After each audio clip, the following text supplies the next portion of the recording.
Hello, আসসালামু আলাইকুম।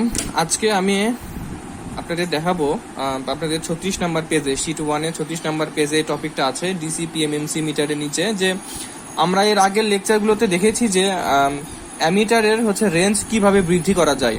আজকে আমরা এখানে দেখব যে ভোল্ট মিটারের রেঞ্জ কিভাবে বৃদ্ধি করা যায়।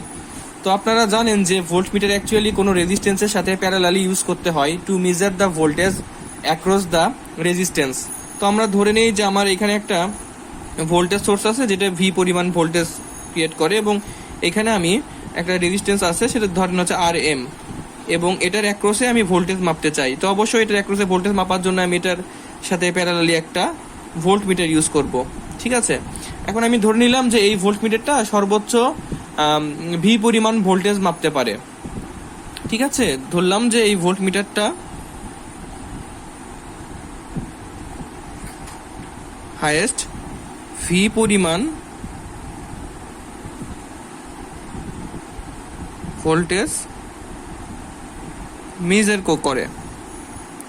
এখন তার মানে এই ভিটা সে পুরোটাই এর মধ্যে দিয়ে ড্রপ হওয়ার জন্য ভি দিয়ে আমি পুরা ভোল্টেজটা মেজার করতে পারবো। বাট যদি আমার কখনো এরকম হয় যে এই ভিটা ধরেন বেড়ে গেল, বেড়ে এন ভি হয়ে গেল, মানে আগের চেয়ে আমার এন গুণ ভোল্টেজ হয়ে গেল, তাহলে কি হবে? তাহলে এই পুরা ভোল্টেজটাই কিন্তু আমার এই রেজিস্ট্যান্স নিয়ে ফেলবে, এবং এই ভোল্ট মিটারটা কে তখন এই পুরা ভোল্টেজটাই মেজার করতে হবে। কিন্তু আমার ভোল্ট মিটার তো আসলে ভি পরিমাণ ভোল্টেজ মাপতো, তাই না? এন ভি মাপতে সে পারবে না। তাহলে কি করতে পারি আমরা? আপনারা ভোল্টেজ ডিভাইডার রুলে দেখে আসছেন যে বড় ভোল্টেজ বিভিন্ন রেজিস্ট্যান্সের মধ্যে দিয়ে ভাগ হয়ে যায়। তাহলে আমরা এখানে একটা কাজ করতে পারি, সেটা কি? সেটা হচ্ছে আমরা এখানে একটা রেজিস্ট্যান্স সিরিজে কানেক্ট করতে পারি। তাহলে কানেক্ট করলে কি হবে যে এই ভোল্ট মিটারটা এই রেজিস্ট্যান্সের অ্যাক্রসে ভি পরিমাণ ভোল্টেজই মেজার করবে, কিন্তু বাদ বাকি ভোল্টেজটা এই আর এস এর অ্যাক্রসে ড্রপ হবে। দ্যাট মিনস আমি যদি আপনাদেরকে উল্টাভাবে বলি যে আমার টোটাল ভোল্টেজ হচ্ছে এখন এন ভি, ঠিক আছে? এর মধ্যে এই ভি এর অ্যাক্রসে যাবে হলো ভি, তাহলে এর অ্যাক্রসে কত যাবে? এর অ্যাক্রসে যাবে হচ্ছে N V minus V. That means V যদি কমন নেই তাহলে এন মাইনাস ওয়ান, তাহলে এর অ্যাক্রসে এখন ভোল্টেজ হচ্ছে N minus one into V. আবার আপনারা দেখতেছেন যে এখানে দুইটা রেজিস্ট্যান্স সিরিজে আছে, দ্যাট মিনস তাদের মধ্যে দিয়ে কি সেম বলেন তো? তার মধ্যে দিয়ে কারেন্ট সেম। তাহলে সেই কারেন্ট যদি আই হয়, ধরেন এর মধ্যে দিয়ে কারেন্ট যাচ্ছে আই, তাহলে এর মধ্যে দিয়েও কারেন্ট যাচ্ছে কত? আই। তাহলে এই কারেন্ট সমান আমি কি লিখতে পারবো? এটার ভোল্টেজ অ্যাক্রসে ভোল্টেজ ডিভাইডেড বাই এটার resistance, that means N minus one into V divided by R S সমান এই কারেন্টটাই আবার এই রেজিস্ট্যান্সের মধ্যে দিয়েও ড্রপ হচ্ছে, মানে এই রেজিস্ট্যান্সের মধ্যে দিয়েও যাচ্ছে। তাহলে এই কারেন্টটা এইটার জন্য আমি লিখতে পারি ভি ডিভাইডেড বাই কত? আর এম, কারণ আমরা জানি কারেন্ট সমান ভোল্টেজ বাই রেজিস্ট্যান্স। তাহলে voltage by resistance R M. তাহলে এখান থেকে কিন্তু আমরা একটা নতুন একটা সূত্র পাই, ভি ভি যদি কেটে দেই তাহলে আমরা পাই হলো যে এন মাইনাস ওয়ান সমান হচ্ছে R S by R M, অথবা বলতে পারেন যে এন সমান one plus R S by R M. তো এই প্রমাণটা আপনাদের 36 নাম্বার পেজে দেওয়া আছে এই প্রমাণটা। এবং আমরা এখান থেকে একটা জিনিস শিখবো যে আর এস সমান, দ্যাট মিনস যেই সিরিজ রেজিস্ট্যান্স, আমরা একটু এখানে বুঝতে হবে মেন জিনিসটা যে এখানে আমরা সিরিজ রেজিস্ট্যান্স কেন ইউজ করতেছি। আমি এটা একটু আপনাদের ডিটেলস বলি। এই রেজিস্ট্যান্সটা কিন্তু আমাদের এই ভোল্টেজের অ্যাক্রসে ছিল, এই ভোল্ট মিটার কিন্তু এই রেজিস্ট্যান্সের ভোল্টেজটা মেজার করতে পারতো, কিন্তু এই ভোল্টেজের পরিমাণ যদি বেড়ে যায়, দ্যাট মিনস এন গুণ হয়ে যায়। আমরা আবারও বলতেছি এখানে যদি এন গুণ হয়ে যায়, তার মানে এখানে কিন্তু আমাদের এন গুণ হয়ে গেছে ভোল্টেজটা। তাহলে এন গুণ যদি হয়ে যায় তাহলে আমাদের এই ভোল্ট মিটার দিয়ে তো আমি মাপতে পারবো না, কারণ এই ভোল্ট মিটার সর্বোচ্চ ভি পরিমাণ ভোল্টেজ মাপতে পারে। এই জন্য আমরা কি করলাম, এই রেজিস্ট্যান্সের অ্যাক্রসে সিরিজে, আমি আবারও বলতেছি এখানে কিন্তু সবচেয়ে ইম্পর্টেন্ট জিনিস হচ্ছে সিরিজে আমাদের রেজিস্ট্যান্স অ্যাড করতে হচ্ছে। এইটাকে বলা হয় হচ্ছে সিরিজ রেজিস্ট্যান্স আর এস। তাহলে এই আর এসটা কেন অ্যাড করতে হচ্ছে জানো? এই বড় ভোল্টেজটার মধ্যে ম্যাক্সিমামই সে কি করে ড্রপ তার মধ্যে দিয়ে করায়। তাহলে এর মধ্যে দিয়ে ড্রপ কত? টোটালটা এন ভি, এর মধ্যে দিয়ে যায় হচ্ছে ভি। তাহলে এন ভি মাইনাস ভি করলে আমরা পাবো হচ্ছে V into N minus one. তাহলে সেই ভোল্টেজটা এর মধ্যে দিয়ে ড্রপ হবে। আবার যেহেতু এই দুটো সিরিজে আছে তাহলে এদের মধ্যে কারেন্ট সেম, তো সেই বেসিক থেকে আমরা এখান থেকে একটা সূত্র ডেভেলপ করতে পারি যে এখান থেকে আমরা লিখতে পারি যে আর এস সমান n-1 ইন্টু আর এম। তো আমাদের এখানে জানতে হবে হলো যে আর এম কি জিনিস। আর এম হচ্ছে যে রেজিস্ট্যান্সটা আগে থেকেই সার্কিটে ছিল, আর আর এসটা হচ্ছে যেই রেজিস্ট্যান্স আমাকে সিরিজে অ্যাড করতে হচ্ছে। কেন অ্যাড করতে হচ্ছে? যেন আমি এন গুণ পরিমাণ ভোল্টেজ মেজার করতে পারি। তাহলে এখানে আমাদের তিনটা জিনিস ইম্পর্টেন্ট। একটা হচ্ছে আর এস, যেটা আমাদের সিরিজ রেজিস্ট্যান্স হিসেবে অ্যাড করতে হবে। একটা হচ্ছে এন, যত গুণ আমাকে ভোল্টেজ মাপতে হবে। আর একটা হচ্ছে আর এম, যে রেজিস্ট্যান্সটা আগে থেকেই আমার সার্কিটে ছিল। তো এই হলো আমাদের মেন সূত্রটা। এটা হচ্ছে আপনাদের 36 নাম্বার পেজে বলা আছে। তো এরপরে 37 নাম্বার পেজে আমরা একটা ম্যাথ দেখব, সে ম্যাথটা এরপরে আমরা সলভ করব। তো তার আগে আপনাদের এই সূত্রটা একটু বুঝে নিতে হবে। তো আমরা এতক্ষণ ধরে যে টপিকটা নিয়ে আলোচনা করলাম সেটা ছিল actually how to increase the range of A volt metre. আপনারা মিড টার্ম দিয়ে আসছেন এবং আপনাদের আমি এর আগে একটা টপিক শিখাইছিলাম যে how to increase the range of an ammeter. সেটার জন্য কি করা লাগতো আপনাদের হয়তো মনে আছে যে সেটার জন্য প্যারালালি একটা শান্ট রেজিস্ট্যান্স অ্যাড করতে হইতো। বাট এইখানে যেটা করতে হচ্ছে সেটা হচ্ছে how to increase the range of A volt metre. Volt মিটারের রেঞ্জ বাড়ানোর জন্য আমরা কি করতে পারি? যদি আমি এন গুণ ভোল্টেজ মাপতে চাই সেটার জন্য আমাকে কি করতে হবে? সিরিজে একটা রেজিস্ট্যান্স অ্যাড করতে হবে। তো এইটার আমরা একটা এক্সাম্পল এখন দেখব। আচ্ছা, এই এক্সাম্পলটা আপনাদের 37 নাম্বার পেজে আছে, আপনারা দেখতে পারবেন। এখানে বলা আছে যে a 1 milliampere meter movement with an internal resistance of 50 ohm is to be used in a, কয়টা রেঞ্জ দেওয়া আছে, ঠিক আছে? তো প্রথমে আমি বলি যে এখানে কি কি দেওয়া আছে। এখানে বলা আছে যে এটা একটা মিটার, যে মিটারের সর্বোচ্চ পরিমাণ কারেন্ট মাপতে পারে হলো 1 মিলি অ্যাম্পিয়ার, এবং যে মিটারের ইন্টারনাল রেজিস্ট্যান্স হচ্ছে 50 ওহম। আমরা জানি যে ভি সমান হচ্ছে আই আর। সেখান থেকে আমরা এই আই আর আর যদি গুণ করি তাহলে পাবো হচ্ছে 0.05 ভোল্ট। দ্যাট মিনস এই যে মিটারটা এখানে আছে সেই ভোল্ট মিটারটা সর্বোচ্চ 0.05 ভোল্ট পর্যন্ত মেজার করতে পারে।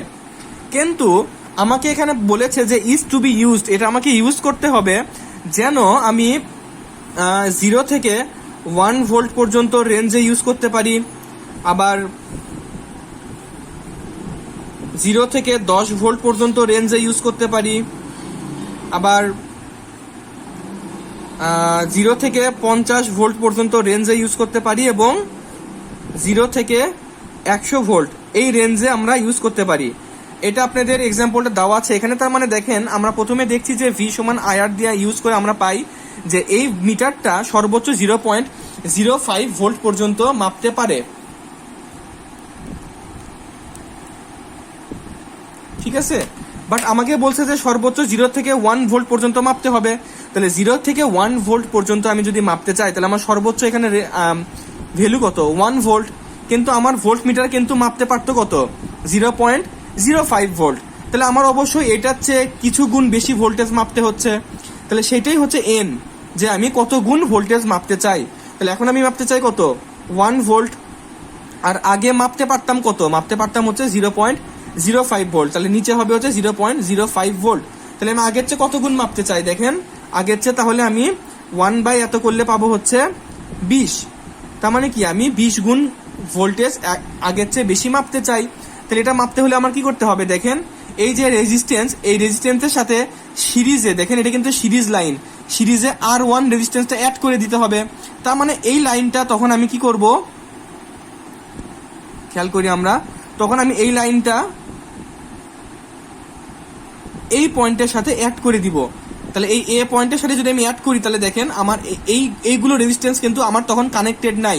দেখেন R2, R3, R4 কিন্তু কারোর সাথেই কানেক্টেড নাই, এগুলো কিন্তু জাস্ট নো কানেকশনে আছে।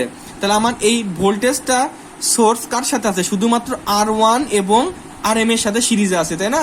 তাহলে এখানে আমার RM এর সাথে সিরিজে আছে শুধুমাত্র কত? R1 resistance. তাহলে এইটাই আমার তখন RS এর কাজ করতেছে বা সিরিজ রেজিস্ট্যান্সের কাজ করছে, তাই না? তাহলে এই RS বা সিরিজ রেজিস্ট্যান্স আমি এখন কত লিখতে পারি? R1 সমান n-1 ইন্টু RM, যেটা আমাদের সূত্র ছিল। তাহলে R1 সমান, এখানে n এর মান কত? 20 - 1 ইন্টু RM এর ভ্যালু কত? দেখেন RM এর ভ্যালু হচ্ছে যেটা আগে থেকেই ছিল, কত? 50। তাহলে এটা করলে আমি R1 এর ভ্যালু পাবো হচ্ছে 950 ওহম। এটা ছিল হচ্ছে আমার R1 এর ভ্যালু। আশা করি এতটুকু বুঝতে পেরেছেন। এখন আমাকে বলছে যে এইটা দেখেন, এটার মাল্টি রেঞ্জ হওয়ার কারণটা হচ্ছে এটার এক একটা সময় রেঞ্জ এক এক রকম ভাবে আমি ইউজ করতে পারবো। তাহলে এরপর ওরা বলেছে যে ম্যাথে বলা আছে যে 0 থেকে 10 ভোল্ট পর্যন্ত যদি আমরা রেঞ্জ মাপতে চাই, তাহলে 10 ভোল্ট পর্যন্ত যদি রেঞ্জ মাপতে চাই তাহলে আমার এন এর মান কত? এখন আমি মাপতে চাই হচ্ছে 10 ভোল্ট। আগে মাপতে পারতাম কত? আগে মাপতে পারতাম হচ্ছে 0.05 ভোল্ট। তাহলে এখানে নিচে হবে হলো 0.05 ভোল্ট। তাহলে আমি আগের চেয়ে কত গুণ মাপতে চাই? আগের চেয়ে আমি 200 গুণ ভোল্টেজ মাপতে চাই। তাহলে এই জন্য আমাকে অবশ্যই শুধুমাত্র R1 তাহলে কানেক্ট করলে হবে না, তাহলে আমাকে এইটাতে এমন ভাবে এইটার সাথে কানেক্ট করতে হবে বি পয়েন্টে, যেন তখন এটা কিন্তু আমার কানেকশনে থাকতেছে না, তখন আমার এইটার সাথে কানেকশনে থাকতেছে কে বলেন তো? থাকতেছে হচ্ছে R2, তারপর R1 এবং এইটা, তখন এই পার্ট কিন্তু আমার কানেকশনে থাকতেছে না। তাহলে আমার এইটার সাথে সিরিজে কে কে আছে? এটার সাথে সিরিজে আছে হলো R1 এবং R2। তাহলে এই দুটা মিলেই তখন আমার কার কাজ করতেছে? এই দুটা মিলে তখন আমার RS এর কাজ করতেছে। আমি এই সূত্রটা আগে আপনাদের লিখে রাখি। আমাদের সূত্র ছিল হচ্ছে RS সমান n-1 ইন্টু RM। এটা ছিল আমাদের মেন সূত্র, যেটা আমরা আগের পেজে প্রমাণ করেছি। তাহলে এখানে RS এর কাজ করতেছে কে? সিরিজ রেজিস্ট্যান্সের কাজ করতেছে কে? দেখেন এখানে RM এর সাথে তাহলে আমার সিরিজে আছে হচ্ছে R1 এবং R2 দুটা মিলেই। তাহলে আমার এখন সিরিজ রেজিস্ট্যান্সের মান হচ্ছে কত? মান হচ্ছে আমার R2 প্লাস R1 সমান, এখন আমার রেঞ্জ কত? রেঞ্জ হচ্ছে 200 মাইনাস 1 ইন্টু RM এর মান কিন্তু সেম। RM এর মানটা হচ্ছে আমার আগে থেকে যেটা ছিল কত? 50। তাহলে R1 এর মান যেটা আমি আগের লাইনে বের করেছি, তাহলে এখান থেকে কিন্তু আমি R2 এর ভ্যালু পেয়ে যাচ্ছি, যেটা আপনারা পাবেন হচ্ছে 9000 ওহম অথবা 9 কিলো ওহম। ঠিক আছে, এরপরে যখন রেঞ্জ আমার 0 থেকে 50, তখন আমার এন এর মান কত? উপরে হচ্ছে 50 যেটা আমি মাপতে চাই, আর আগে মাপতে পারতাম হচ্ছে 0.05 ভোল্ট। তার মানে এখন আমার রেঞ্জ হয়ে গেছে কত? রেঞ্জ হয়ে গেছে হচ্ছে 1000। তাহলে আমার এখন অবশ্যই এখানে এই সি পয়েন্টের সাথে এটা কানেক্ট করতে হবে, তাহলে এইগুলো আমার কোনো কানেকশনে থাকবে না তখন। তাহলে আমার এইটার সাথে কানেকশনে কে কে থাকলো? দেখেন কানেকশন থাকলো R3, R2 এবং R1 সিরিজে। তাহলে এই তিনটা মিলে এখন আমার কি সিরিজ রেজিস্ট্যান্সের কাজ করবে। তাহলে R1 plus R2 plus R3 এই তিনটা মিলে আমার RS এর কাজ করবে এখন। তাহলে R3 plus R2 plus R1 সমান হচ্ছে কত? n-1। সূত্র কিন্তু সেম, n এর মান এখন হচ্ছে 1000। n-1 ইন্টু RM এর ভ্যালু কিন্তু আমার 85 ছিল। দেখেন আমি কিন্তু R1 আর R2 এর ভ্যালু আগের স্টেপগুলোতে বের করেছি। তাহলে এখানে যদি আমি R1 এবং R2 এর ভ্যালু বসাই,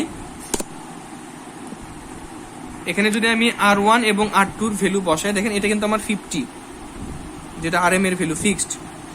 যদি বসাই তাহলে কিন্তু আমি R3 ভ্যালু পেয়ে যাচ্ছি, এবং এটা পাবো হচ্ছে আমরা 40,000 ওহম বা 40 কিলো ওহম। অনুরূপ ভাবে আমরা যখন 0 থেকে 100 ভোল্ট পর্যন্ত রেঞ্জ মাপবো, তখন অবশ্যই আপনারা বুঝতে পারতেছেন যে আমার এই ভোল্টেজ সোর্সটা তখন ডাইরেক্টলি এইখানে কানেক্ট করতে হবে। দ্যাট মিনস এইগুলো তখন কোনো কানেকশনে থাকবে না, তখন সিরিজে থাকবে হচ্ছে R4, R3, R2 এবং R1। তো অনুরূপ ভাবে পরবর্তী স্টেপে আশা করি আপনারা R4টা বের করতে পারবেন, এবং এটার ভ্যালু পাবেন হচ্ছে 50 কিলো ওহম। তো এই হলো আপনাদের R1, R2, R3 এবং R4 এর ভ্যালু বের করা। দেখেন এখানে কিন্তু আপনারা n এর মান বের করতে পারবেন, এবং বুঝতেছেন যে এখানে RS হচ্ছে আপনার R4 plus R3 plus R2 plus R1।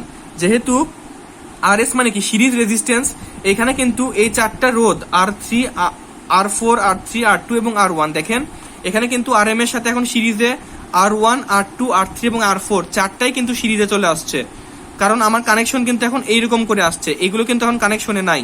তার মানে আমার R4, R3, R2 এবং R1 এই চারটাই কিন্তু আমার সিরিজে আছে, এবং এই চারটা মিলেই তখন RS এর কাজ করতেছে। এবং এখানে n এর মান কত? তখন দেখেন n হচ্ছে কি যত গুণ ভোল্টেজ মাপতে চাই। তো আমি যদি 100 ভোল্ট মাপতে চাই, তাহলে আমার উপরে হবে কত? 100, আর নিচে হবে কত? যে ভোল্ট আমি মাপতে পারতাম 0.05, তাহলে এখান থেকে পাবো আমি হচ্ছে 2000। তার মানে কি আমি এখন 2000 গুণ কারেন্ট বেশি মাপতে চাই। তাহলে এটা সমান হচ্ছে আমার n-1 ইন্টু কত? RM। তো এখান থেকেই কিন্তু আমি R3, R2, R1, দেখেন R3, R2 এবং R1 এর ভ্যালু যদি আমি এখানে বসাই দিই, তাহলে আমি R4 এর ভ্যালু পেয়ে যাব হচ্ছে 50,000 ওহম বা 50 কিলো ওহম। তো আশা করি এই এক্সাম্পলটা আপনারা বুঝেছেন। এটা আপনাদের 37 নাম্বার পেজে আছে। এটা হচ্ছে multi range volt metre. That means multi range volt মিটারের উপরে একটা অনেক ইম্পর্টেন্ট একটা এক্সাম্পল। Thank you.